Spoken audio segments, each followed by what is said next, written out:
Hi, it's Jen. The day I launched my podcast, I celebrated me by myself at my desk in my office. I was so excited, I squealed loudly with joy, and my coworkers, I mean my dogs, even did a happy dance with me. I looked forward to our family dinner that night, eagerly waiting to announce my wonderful news. And when I did, my kids happily said, "Cool, Mom, I'll be a subscriber."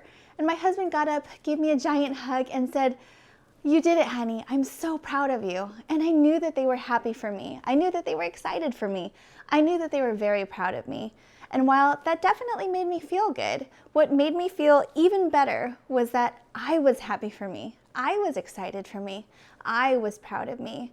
I was so proud of myself because it's something that I had wanted to do for so long, years in fact, and I was finally really doing it. See, this wasn't something that had always existed in my head, self-encouragement. Before, I would pick things apart that weren't absolutely perfect or think self-deprecating thoughts like, "Took you long enough," or "Who's going to listen?" or "Your chin looks super weird on camera." I'd actively look for reasons to criticize or to chastise myself, and the more that I did, the more faults and errors and shortcomings that I would find. I would look for encouragement or validation in others, as if their opinion of me was somehow more important than my own. And then, if it didn't come, the voice would speak up even louder, saying things like, "See, I told you, you're insignificant. No one cares what you have to say. And your hair and makeup looks terrible." But doing that never helped anyone. Doing that never helped anyone get better. It's a destructive behavior, and it's meant to keep us comfortable, to keep us small, to keep us from taking chances, which happened to be the exact opposite of what I wanted. I knew that if I wanted something different, I had to do something different. So years ago, I began practicing something very new to me. I started to encourage myself. In the book The Untethered Soul by Michael Singer, he states that we are actually not the voice in our head, that instead we are, in fact, the ones that recognize and are listening to the voice speaking in our heads.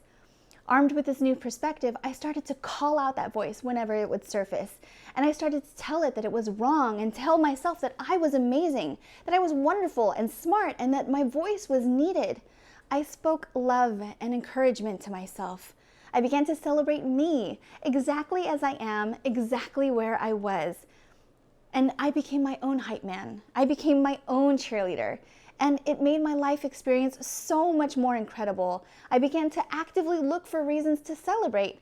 And in doing that, it attracted even more delightful things, circumstances, and surprises into my life. Big wins, small wins, they're your wins, and they deserve to be celebrated. Celebrating small wins can be as simple as sitting back in your chair, kicking up your feet, and taking a much-deserved break. Or it could be a walk in the park, an ice cream cone, or a nice relaxing bath. Big wins can be as wonderful as a fabulous dinner out, or those new shoes that you've been wanting, or a wonderful weekend getaway. But celebrate you and your wins every step of the way. This is not a once-in-a-while kind of thing. This is something to practice often. The more you celebrate, the more you'll have to celebrate. Enjoy it. Celebrate life. Celebrate your accomplishments. Celebrate you because you are amazing, love. So here's to you. And cheers.